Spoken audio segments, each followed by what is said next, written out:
तो कशा आहेत मंडळी? तो once again welcome in the admission Guruji का YouTube lecture series of PW. हमने चैप्टर 4, 5, 6 जो हमने डिफाइन किया था कि हम लोग 4, 5, 6 प्रॉपरली लेने वाले, वो खत्म होने के बाद on a student demand we started chapter 3 also. तो चैप्टर 3 भी टोटली थ्योरेटिकल बेस है ट्रांसफॉर्मर के ऊपर। तो स्टार्ट करते चैप्टर नंबर 3। तो चैप्टर 3 अगर हमने देखा तो प्रीवियस लेक्चर्स में हमने स्टडी किया था what is the working principle of single phase transformer. Then हमने स्टडी किया था उसका बेसिक दो type, core type and shell type. उसका डिस्टिंग्विश हमने देखा था। एग्जाम में शॉर्ट नोट और डिस्टिंग्विश कैसे भी क्वेश्चन आ सकता है, that time we should be ready. Next हम लोग चाहते हैं what is the transformation ratio. तो ट्रांसफॉर्मेशन रेशियो होता क्या है इसके बारे में थोड़ा सा समझ के लिए। क्वेश्चन नंबर 1 में 3 मार्क के लिए आ सकता है। तो what is transformation ratio? It is defined as the ratio of number of turns in the secondary winding to the number of turns in the primary winding. तो हमने अगर देखा होगा प्रॉपरली तो कोर टाइप में, और let's consider this is core type, यहाँ पे प्राइमरी एंड सेकेंडरी वाइंडिंग थे। तो these are the primary winding, these are the secondary. तो प्राइमरी वाइंडिंग्स में कितने टर्न है? 1, 2, 3, 4, तो N1।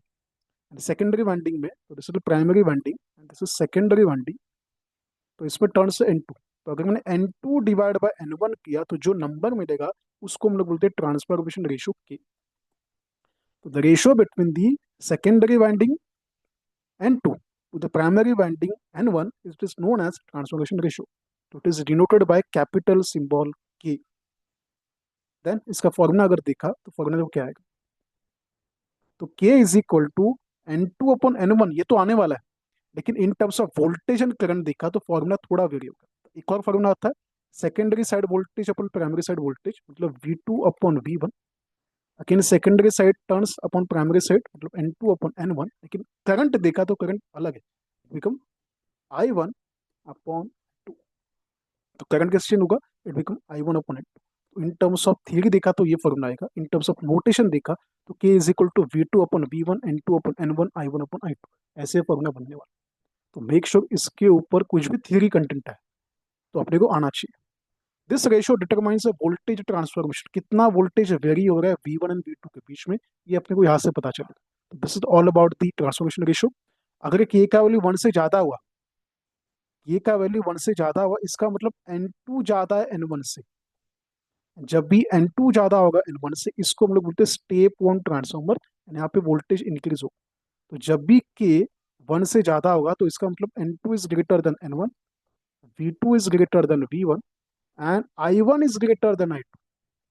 बिकॉज यहाँ पे रेशियो उल्टा हुआ है। दैट शोज कि ये स्टेप अप ट्रांसफॉर्मर है। प्राइमरी से ज्यादा सेकेंडरी में वोल्टेज मिलेगा, मतलब वोल्टेज बढ़ने वाला है। तो V1 से V2 वोल्टेज बढ़ेगा, तो इसको बोलते हैं स्टेप अप ट्रांसफॉर्मर। लेकिन उल्टा हुआ, अगर के का वैल्यू 1 से छोटा हुआ तो क्या क्या होने वाला है? तो के का वैल्यू जब 1 से छोटा होगा तो व्हेन द वैल्यू ऑफ के इज स्मॉलर देन 1, तो N1 is greater than N2, V1 is greater than V2 and I2 is greater than I1। तो मतलब ये स्टेप डाउन हुआ। तो V1 से V2 जाते टाइम वोल्टेज कम हुआ, that is decreasing voltage, step down transformer. तो मेक श्योर एग्जाम में इसकी क्वेश्चन आ सकता है कि ट्रांसफॉर्मेशन रेशियो होता क्या है, इसका डेफिनेशन, इसका सिंबल, इसका फॉर्मूला एंड इसका सिग्निफिकेंस। ऐसे क्वेश्चन आ सकते हैं। क्वेश्चन नंबर 1 में मेजरली इसके क्वेश्चन आ सकता है, चांस है। Just go through the video. Next point हम लोग देखते हैं ट्रांसफॉर्मेशन इफिशियंसी। अगेन सिलेबस में मेंशन किया कि ट्रांसफॉर्मेशन इफिशियंसी होता क्या। तो it's defined as the ratio of the output power to the input power transformer is called efficiency. तो आउटपुट अपॉन इनपुट किया तो मुझे मिलने वाला efficiency, it is denoted by eta. Eta के सिंबल से इसको डिनोट किया जाता है।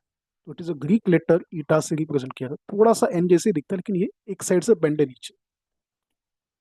What is the formula? It is the efficiency n is equal to eta is equal to output power upon input power. Simple था।